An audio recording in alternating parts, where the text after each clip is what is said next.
Okay. Just to show everyone how patient of a man you really can be. Okay. I've had technical errors after technical errors, and here right. I am sitting in front of potentially the next judge of Tuscarawas County. Oof, not a good resume, but I appreciate you taking so much time and being patient with me. Let's get to know who you are. I mean, okay. For a lot, and before I even started working in the news, I wasn't aware of who our assistant or our county prosecutor was or is. So for those that were like me, I mean, introduce yourself. How would you do that? Okay. Ryan, my name is Mike Ernest, and since for the last 23 years, I have served as a prosecutor in some capacity here in Tuscarawas County. I started out as a city prosecutor in New Philadelphia, and I did that for about 3 years, and I was then given the opportunity to go to the Tuscarawas County Prosecutor's Office, and I started out there as a juvenile prosecutor, and I did that along with adult cases on a part-time basis till about 2009, and then in 2009, we had a change in our county in the prosecutor's office, and the elected official became Ryan Steyer, who is still our county prosecutor's office. And I was fortunate to not only to stay on with Ryan, but doubly fortunate in that he promoted me to be his chief assistant. And since that time, I've been given the opportunity to oversee the criminal caseload that comes into our office. And so that's to say that would be the highest caseload that's coming into your office, being the chief assistant prosecutor. What that would mean is oversee cases as they come in, see that they are allocated to the other assistants in the office. I generally take on the more significant, if it's a homicide, more higher level felonies on some occasions, not all. We have other very good assistants in our office that also handle those types of cases. The one area that I have been specifically designated to, though, is in the drug-related cases in our office. And then one might argue that what case isn't drug-related to some extent in a prosecutor's office because of the number of people who abuse drugs and then maybe commit a crime or commit crimes in order to get drugs. But we have some cases that are specifically drug-driven cases, such as a possession case or a trafficking or other related cases that I have been handling since really before Ryan came on board, but since Ryan came on, doing those exclusively. And sitting in on some of these court cases, of course, those are going to be those bigger ones that I would go to. This is a stressful job, and this is a job that can at times go some ugly places. I mean, how does somebody get drawn to this? That is a good question, and one that I've had before. I think there are a number of factors that draw you to them. Part of it is there are clearly victims that have suffered greatly as a result of it. I don't think that anyone would say they were drawn to it for those types of reasons, other than there certainly are cases in which it is very satisfying to know that someone has been held accountable who has victimized a person.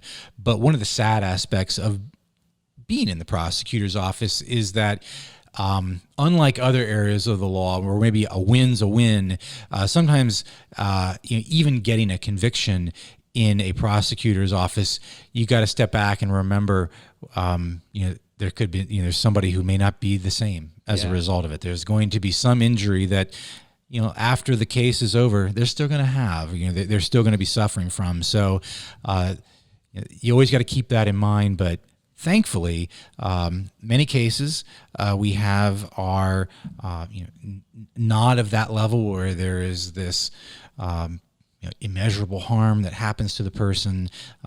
They're often, I think, a challenging case. They can have a lot of constitutional issues that need to be addressed that I find interesting.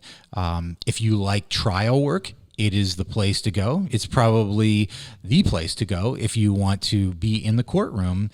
And I've always enjoyed being in the courtroom. So I guess it's the job for me. Yes, seems like it. I mean, for all those years doing this, and it doesn't mean that your sole focus is on directly the prosecutor's office. You are several people at once, I think. I've been fortunate in that I have been able to be involved with other areas as well.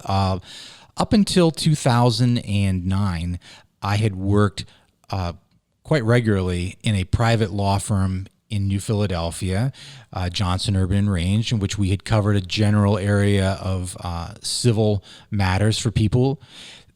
I've also been fortunate in that I've been able to stay in the classroom as well. I've been an instructor at Kent Tusk since 2005. And I think I just like the variety of those different occupations. So let's just start picking out from that tree you just laid in front of us. A professor at Kent State Tusk. Now that's something that is new information to me. I have. I've been there for a while. I've been there since 2005. Apparently, you weren't at Kent Tusk, but it's very limited as to what I do teach there. I'm in the Justice Studies program, and I have taught criminal law, criminal procedure and evidence, court functions, and one of my favorites, crime, justice, and popular culture, and which does seem really unique to me. It has been a great opportunity. I have a real fondness for the Kent Tusk campus, and I think it's been a good match. So, were you the Quaker cinema owner before you became the teacher of crime, justice, and pop culture, or after? I was which inspired which? Yeah, I was the movie theater owner before I was given the opportunity to teach the class, but I think the class probably existed before all of that. This is not something that I came up with. It's you could take the same course at Kent State, although I'm guessing the instructor is probably not a lawyer and a movie theater owner at Kent, but could be.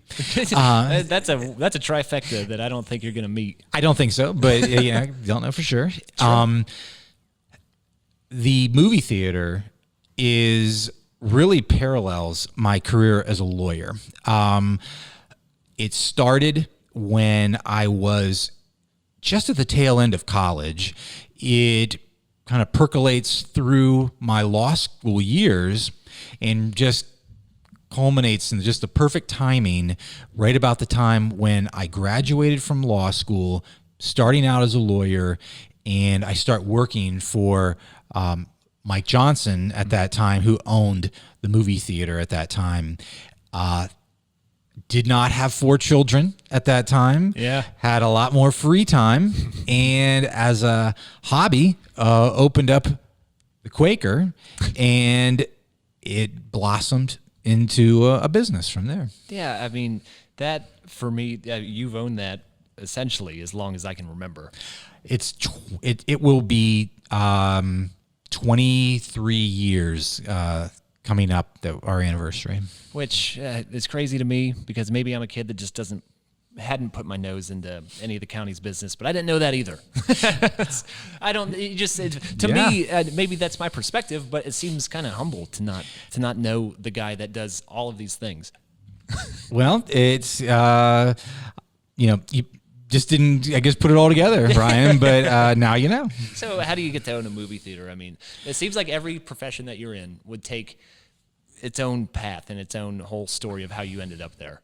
They're very specific. I'm fortunate in that the movie theater comes about because my partner, who has since passed away, was out of a job in the mid-90s. We worked together at a movie theater in Kent, Ohio, and he was very passionate about movie theaters. I was probably never did I think that I would own a movie theater or work even at a movie theater, and it just happened to be that I did. And I was definitely more interested in the movies, and he was more interested in the buildings and projection work. That was his thing. Yeah. And he knew that there was an opportunity in Tuscarawas County, and in what would have been 1996, we put it together as far as the business, and we were able to open in 1997, and it was really the perfect partnership because one of us could not have done it alone. Yeah. I didn't have the movie smarts to run a projector. John knew everything about projectors. Mm-hmm. And little did we know that the need for a lawyer would be critical in the opening of the Quaker Cinema. Really, it did. It's too long of a story to go into. Sure. This would probably be an entire podcast of itself. Is there a cliff note to the story? In order really to you got to tell the whole thing. To get us open, Yeah. often lawyers are needed. This time it was imperative. We had to have a lawyer, and it was also necessary even after we opened. It was truly the perfect partnership that I had with John. But this is strange that I'm hearing about a class that seems tailored to you, and the situations that you run into when you're opening are tailored to you. I mean, that's insane. But of course, there's a lot of hard work being put in behind that. You open up the Quaker. To me, that's like a staple. I've known about that forever, my entire life, literally. Mm-hmm. And so, what's your life become whenever you're the guy that owns the Quaker or the guy that co-owns the Quaker? I mean, did things change for you around here? Well, I don't know about changing. It just seems like that's just always been the norm to me. But it just fit in my life at that time. As I mentioned, I didn't have children at the time, but it was very shortly after. My first child was born in 1998. The Quakers less than a year old when my son Will was born, and it just was like almost like a part of our family because there was no better means of entertaining them than taking them to the movie. They had their run of the popcorn and drinks, and watched every single family film from 1998 to the present. So it just fit our family like a glove. Your resume goes deeper. Does having the Quaker begin, or did you already have this love for community? Because there's a lot of areas that you're making a lot of progress on, like the living here side. I mean, do you have a timeline for that, or have you always just been a community guy? Well, that would probably be the first time I really had the opportunity to be, I guess, invested in the community. I wouldn't say that I was that way as a high school student at New Philly so much. Yeah. But I've heard that said, a few times, and I kind of makes you think about it a little bit more. And I would say it probably would go back to I had grandparents that were very much invested in the local community, would be quick to want to show off aspects of the community. And I think it probably is traceable back to them. Yeah. But it really does kick off, probably gives me the platform which to do that with the Quaker. And then just to kind of open that discussion up, because we talked about now assistant prosecution, we talked about the Quaker, your time at Kent Tusk that continues.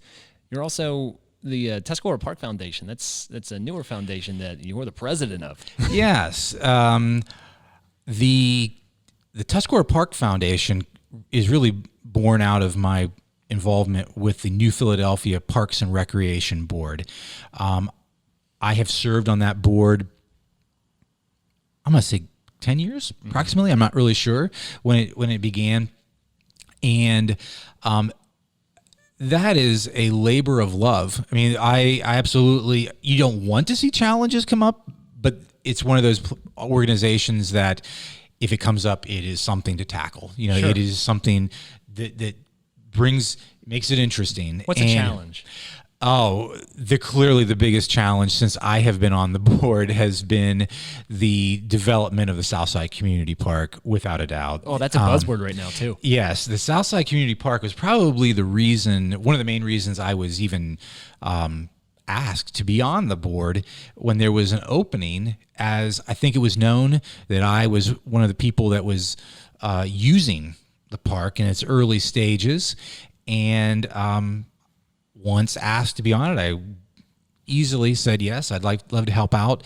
Little did I know, though, that it would take a number of years to get to the point in which we were making progress on the south side, and thankfully, it is taking off. If anyone doubts me, I would say drive down Old Town Valley Road in New Philadelphia, and when you get to the corporation limit, you're going to see significant changes taking place. Yeah, explain this park to me. I mean, we got Tuscora Park. People say, why do we need another miniature train?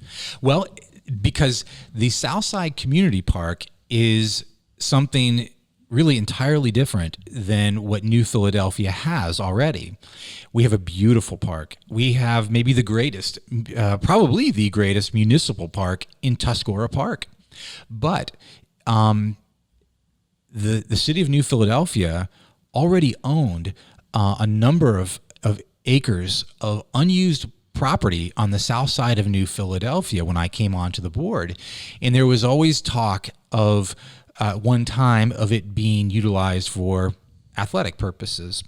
And wisely, we taking the advice from our president at that time was Don Kemp, and our mayor at that time, Joel Day, said, let's don't just dive into it. We will do some focus groups, find out what the community wants. How can we best use this property? And we did that, and we found that there were interests outside of athletic facilities, that people wanted a place to walk. They wanted a dog park. They wanted really more of just a natural environment along with athletic fields. But really the ideas that captivated the audience or the community the most was definitely the dog park and the trails. And that's exactly what they're going to get. The Tuscora Park Foundation then applies to Clean Ohio for a grant, and through a partnership that probably ranks up there with me and John, the City of New Philly and the Tuscora Park Foundation have been able to obtain a grant for $1.5 million for a project that is roughly a $2 million project. And the City of New Philadelphia's led through Joel Day clearly has made this happen along with our foundation, and it's just worked out very well. And for anybody that followed it, they kind of saw the story unfold as the Tuscora Park Foundation was born out of the need for this grant, like you said, that partnership. But what I'm wondering is, in the future, I mean, how does that get utilized? And you wonder, at the park, are there more ways beyond? I mean, sure. The foundation, Ryan. There's actually, I take a little bit of exception with what you said in that the foundation came about for the furtherance of the park, but we never envisioned that it would be this critical for the development of the park. Mm-hmm. It was our goal to raise funds, to have some money on hand for those necessities.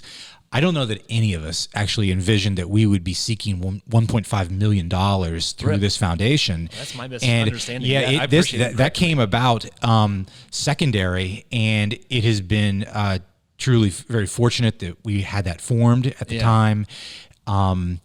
The park itself is one that forever, at least in the area that's being developed currently, is to remain green. It's a passive recreation area.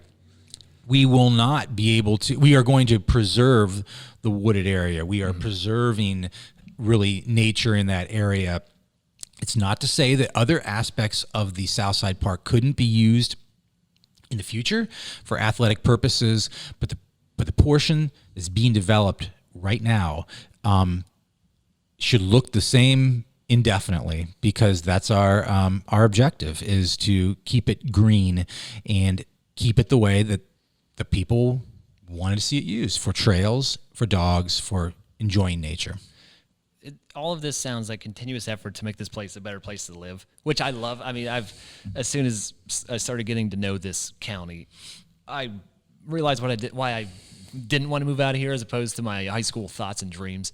And I wonder what it takes now. What's our obstacles as we move forward? We're talking about parks. We're talking about your time at the prosecutor's office, even the Quaker. I mean, what's our challenge now as a community?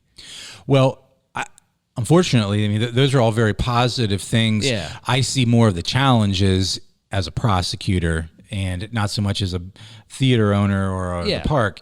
And without a doubt, there is a significant problem in our community. It always has been with illicit drug use, but it has accelerated in the past.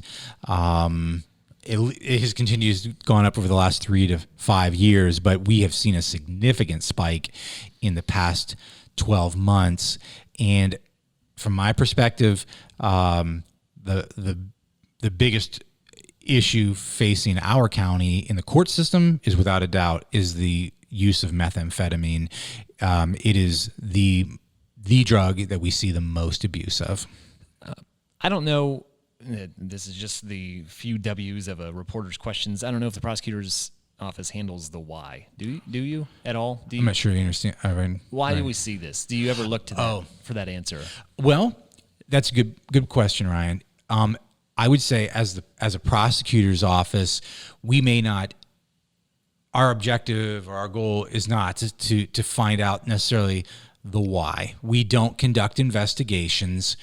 However, you cannot help but see, I think, the why when you are handling over 300 cases as I have. Yeah. And that is, I came to the when I first started doing this work, I assumed it was overindulgence. You know, people looking to have too good of a time, and that is not the case at all. It may be the way that people first dabble into substance abuse, but it is clearly utilized in many cases for self-medication, for mental health related issues.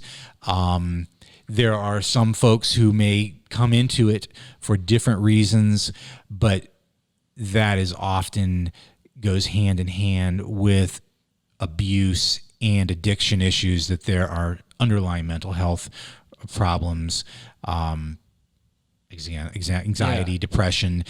And it's not so much that someone is utilizing the controlled substance to party, you might say, it's just to feel normal. Yeah. It's just to feel like they fit in, they feel good. And it's not that, at least what my original thought was, overindulgence. And so in the line of the justice system, a lot of the stories I'll cover, when we talk about trying to end this, it goes to the victims, as in the users, and we're looking for treatment and just, I can't think of the word, but trying to get kids to never even start. Where does the prosecutor's office come into that, the solution of fixing this problem? Okay. I think we do. And I think we come into the equation in trying to fix the problem by recognizing that not all crimes call out for the same type of sentence in a case. There are times, without a doubt, that treatment is the right course to take. And then there are other times where clearly a more punitive outcome is what is necessary.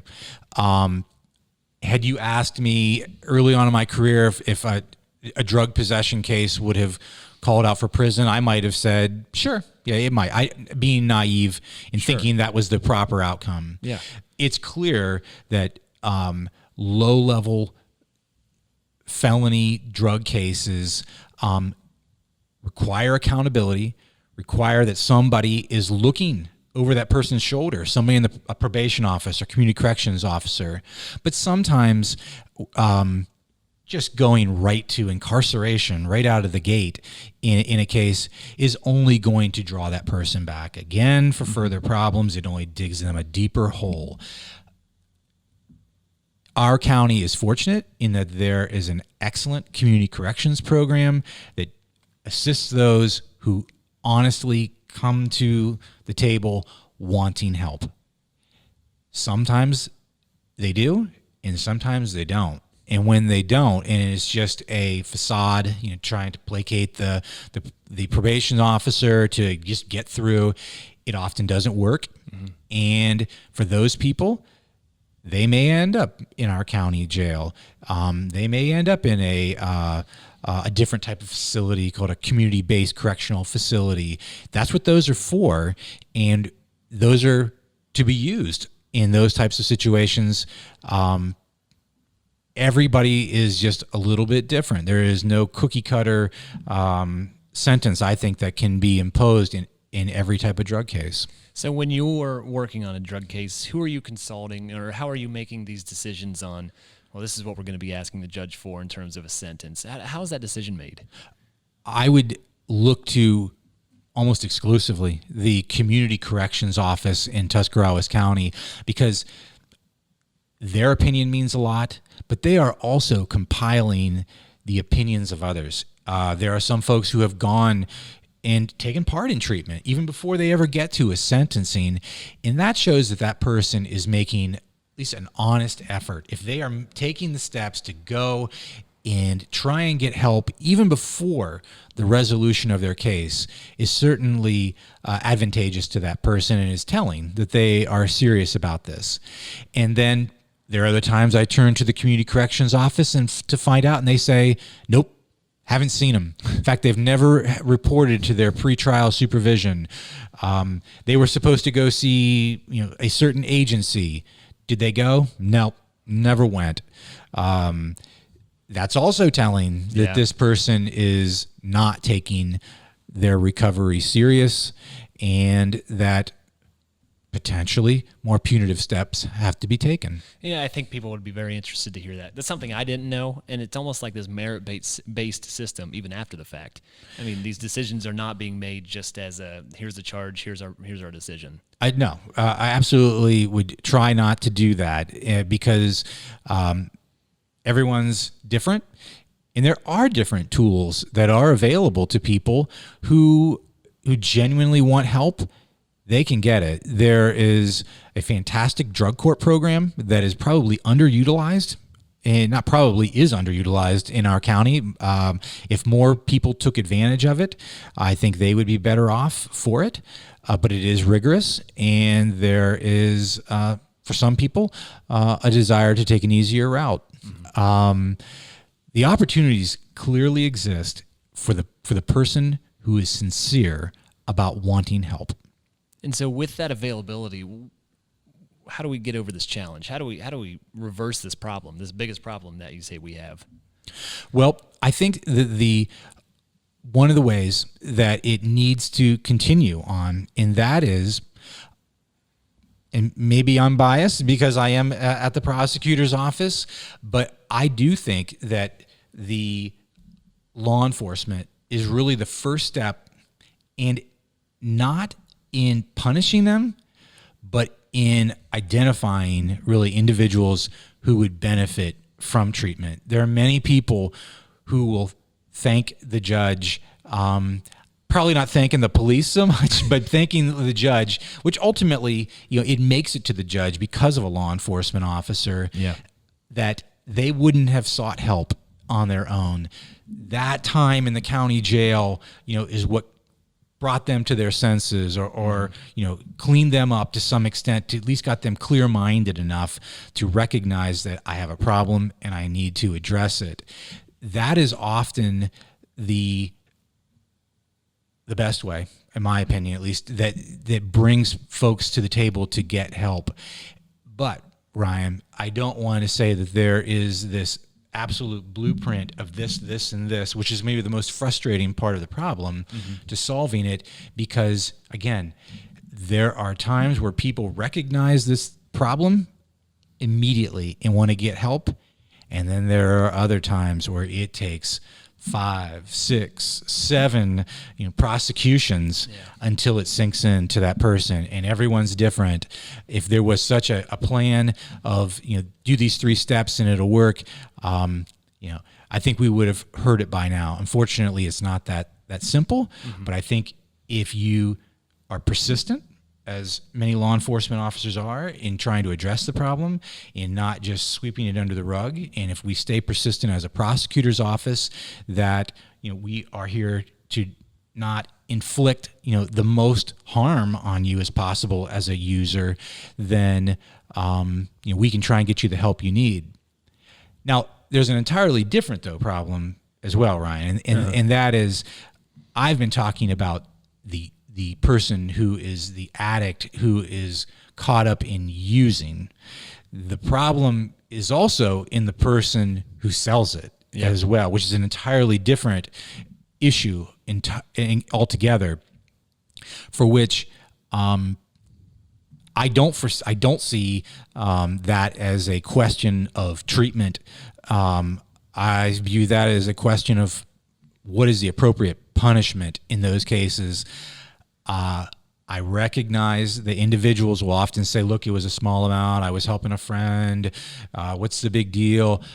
We've heard that many times, but I've yet to find somebody who would say that, I didn't realize it was wrong. I didn't know that, that I couldn't sell drugs. It is obvious to the people who do it. They take steps to conceal what they're doing. It's clearly a crime and needs to be treated as such. Yeah. That's kind of a definition that I think can get lost or at least fuzzy. It gets blurred sometimes because there are many times where the seller can honestly say, I'm also an abuser and I do this because I need to make money somehow. It's not like folks are often maintaining 9-to-5 jobs when they are abusing heroin, fentanyl, methamphetamine. This is not usually hidden well.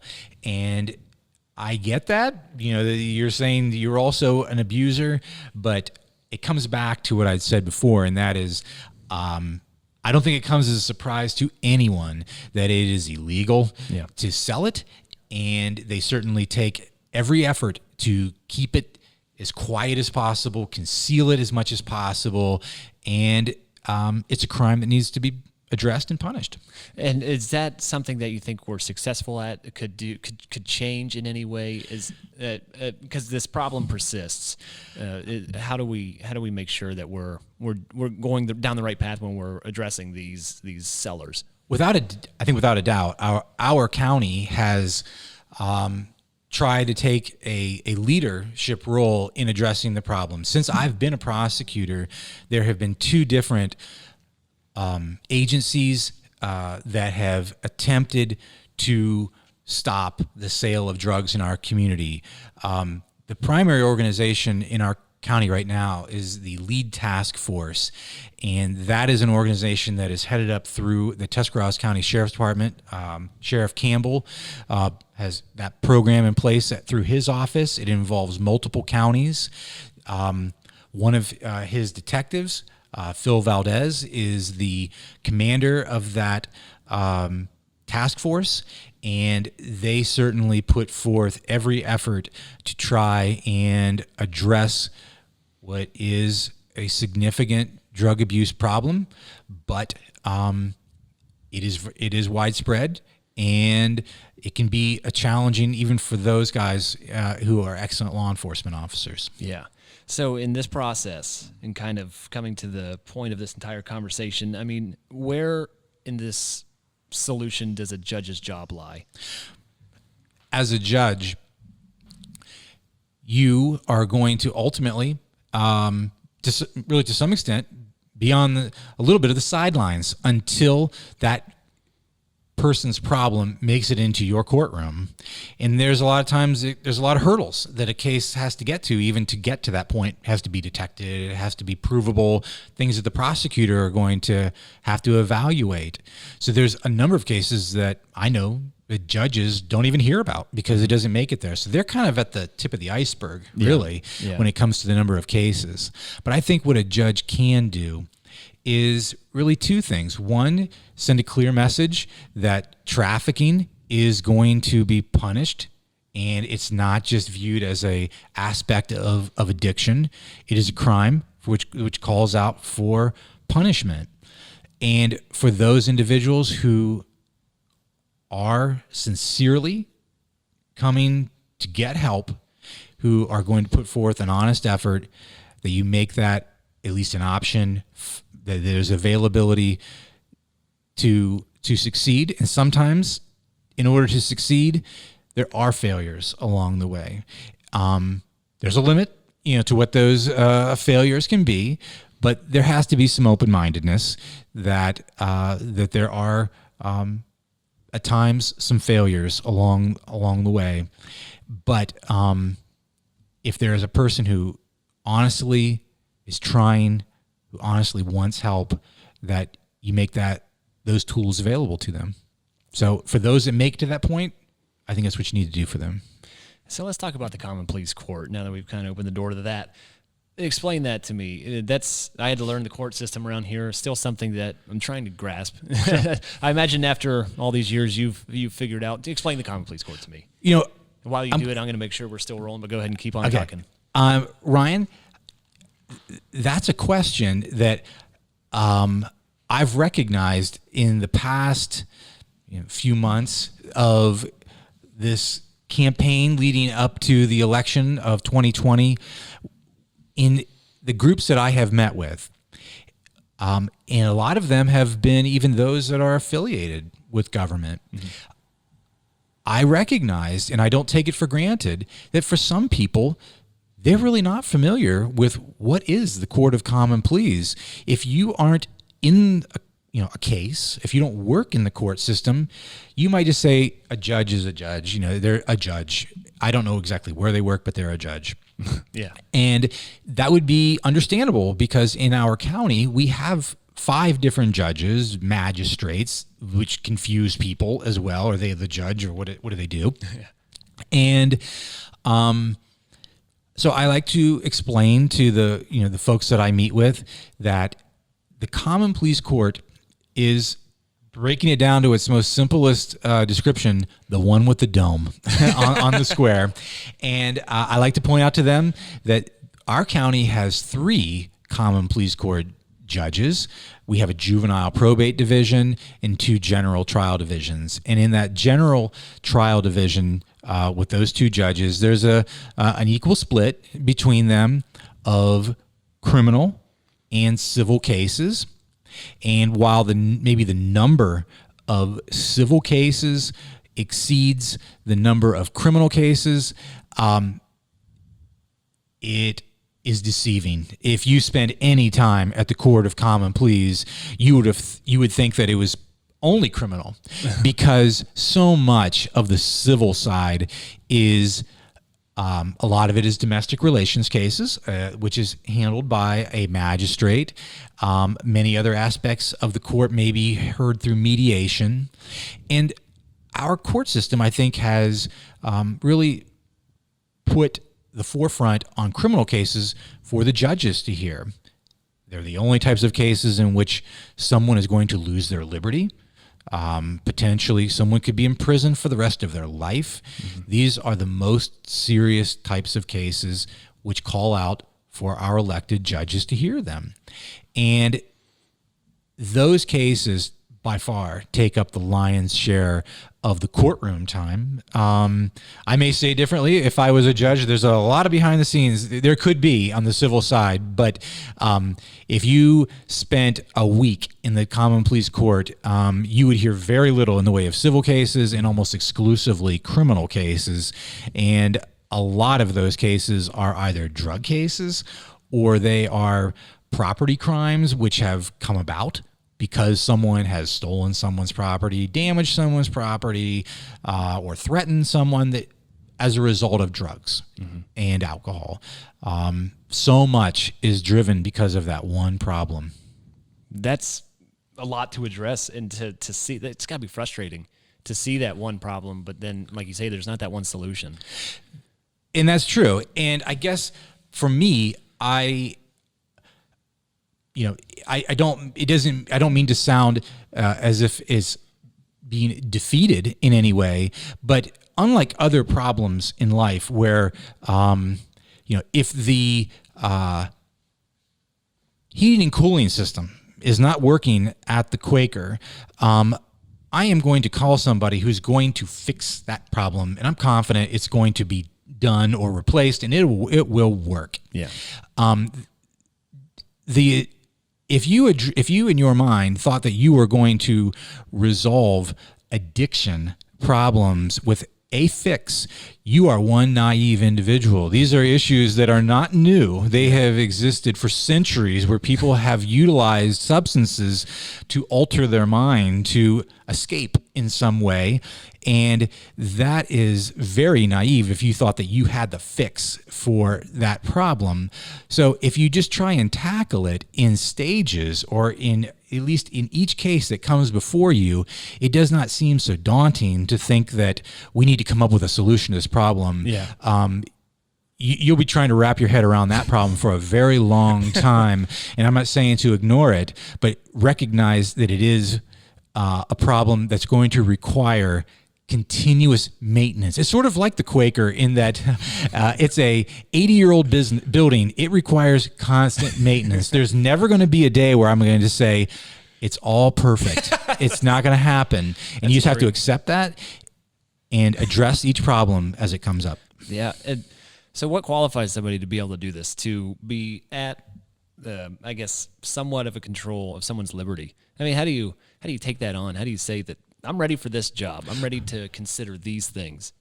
Well, I think it's one of the reasons that I think in being a prosecutor makes me so uniquely qualified to be the judge, because this happens a lot when you have a jury trial. There are many people who will say, sure, I have no problem with this. I can do this. I look forward to doing this. And then you realize it's not like it is on television or a movie, and there's a human being sitting over there whose life is going to be altered, maybe forever, as a result of your decision. Yeah. And what seems to start out so easy for maybe a juror looking to hold someone accountable or to see that justice is served becomes a challenge. And those are thoughts that have run through my mind probably in every criminal case I've ever had. I don't ever just think that that's just some inanimate object sitting over there and whatever happens to this person. I think even in the worst of cases, I can't help but think that, that's still someone who potentially is going to be spending the rest of their life, in prison, or even if it is 1 year in prison. When you break it down and think what you would be doing a year from now, it helps put it into perspective that your decisions are sometimes monumental to someone. And I don't think I've gotten hardened over it from being a prosecutor. I think that I have become more respectful of knowing that what we do has a profound impact on someone else's life, in some cases for the negative, and sometimes for the positive, if they're getting help. But I never take that for granted in any case. And of course, everything that we do, every experience we have, leads to who we are in certain roles. Being a prosecutor, how does that influence becoming a judge, if that would happen? I think being a prosecutor, while not the only training ground to be a judge, I personally feel is the best training ground to be a judge, because there is a side to to being a prosecutor that isn't the subject of television, or isn't something that we may even think of. We just think of the man or the woman that we see on Dateline or something, trying to hold someone accountable in a horrible case. Okay, that's the exception. That's the end product that you see. And when you get to that point, sure, you can become very self-righteous and want to prove someone has committed a crime. But there is so much that leads up to that moment when you are even into a courtroom. Nobody knows about the number of cases where we simply say, there's not enough evidence here. We aren't going forward. That happens more times than people would probably realize. That it's not that the police officer did anything wrong. There's simply not enough here. We cannot make that decision. We cannot make that decision to proceed on. Yeah. And that can also have significant ramifications that many people never even know about, because maybe there is an alleged victim that is going to hear that we don't have enough to go forward. But those are some of the most difficult parts of being a prosecutor, to tell someone that. And unfortunately, it happens. We have a burden of proof beyond a reasonable doubt that we do not take lightly, and we will not just bring a case to appease someone and then figure it out later. It is something that has to be figured out and reasonably certain of. It's not that every case ends maybe the way we'd like, but more of them do than not. And that's because we have to put the work in on the back end to make sure that there is enough. And it also requires then, if there is enough, that you are well-versed in the law, that you're well-versed in the rules of evidence, in the rules of criminal procedure, at times civil procedure as well. These are all of the things that a judge needs to be able to do.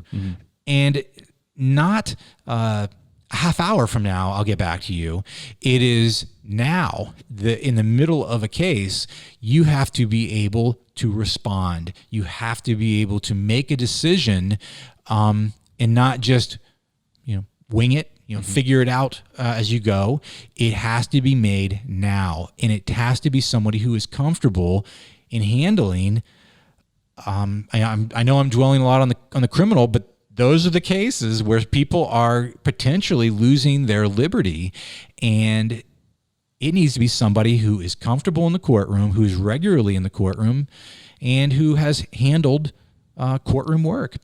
And see, maybe I'm just kind of blown away by professionals, but there's no handbook to how you have to run a courtroom. There's no. You're right. I don't understand. The ones that I've been in are run very similarly. Well, there is to extent there's a handbook as far as the rules of evidence go, but that is when there are often disputes that come up, and there is a blueprint of as far as how the court goes, as far as an opening statement, who presents the evidence first. But a lot of there are different nuances that can come up in between. There are often issues that are not a part of that playbook that arise. You have to be able to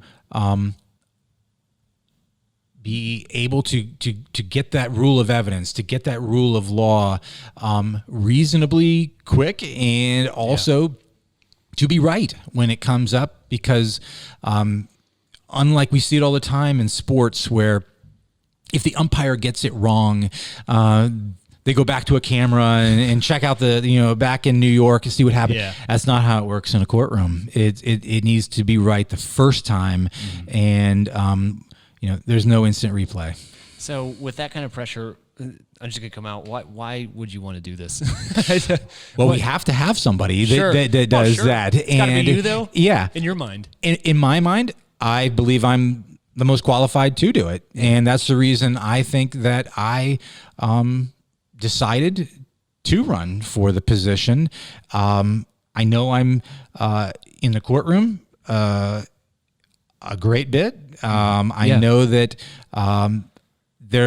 I don't know of. There are very few types of criminal cases that I have not handled, from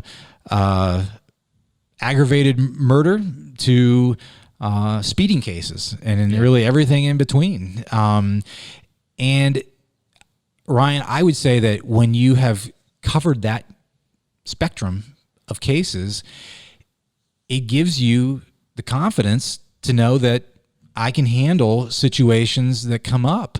And just when I think I would have thought that even Judge O'Farrell, who has got to be close to his 40th year, I know a couple years back, we had a man who just could not refuse to be cooperative in the courtroom.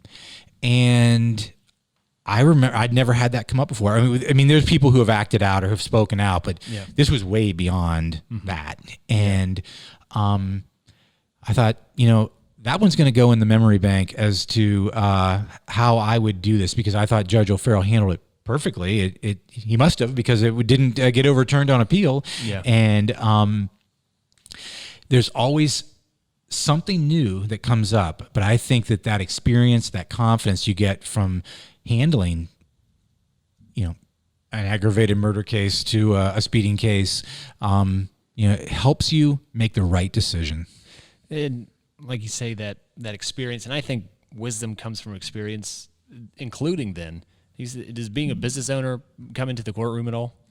I think it does, Ryan. I do. I'll tell you, after I was thinking about some of the aspects of what I think is important about a judge, it certainly has come up in running. And one of those aspects that I have come back to that I think is important is there is a difference. I certainly have tremendous amount of respect for all of our judges in the county, and I've learned something from every one of them. But I think there is something, and I could be wrong, I'm not sure about all of their backgrounds, but I think there is a quality that comes from being a business owner. And you might say, what does a movie theater have to do with being a judge? Well, specifically a movie theater, nothing. Mm-hmm. But being a small business owner, I think it means a lot, because many times we are dealing with individuals who have had property damaged, property stolen, lost in some way, or in civil cases, it's a dispute among businesses. And as being one of those people, I know that the Quaker is more than just a piece of real estate to me. For the last 23 years, it has involved my life and my family's life in one form or another.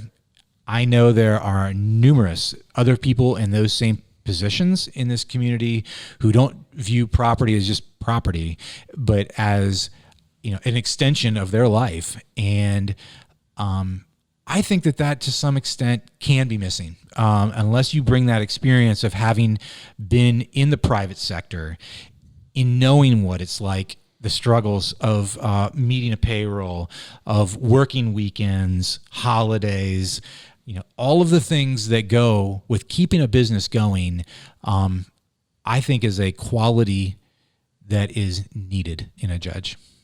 So we're waiting for November 3rd. What happens for you between now and then? I'll continue to campaign. I will be advertising more.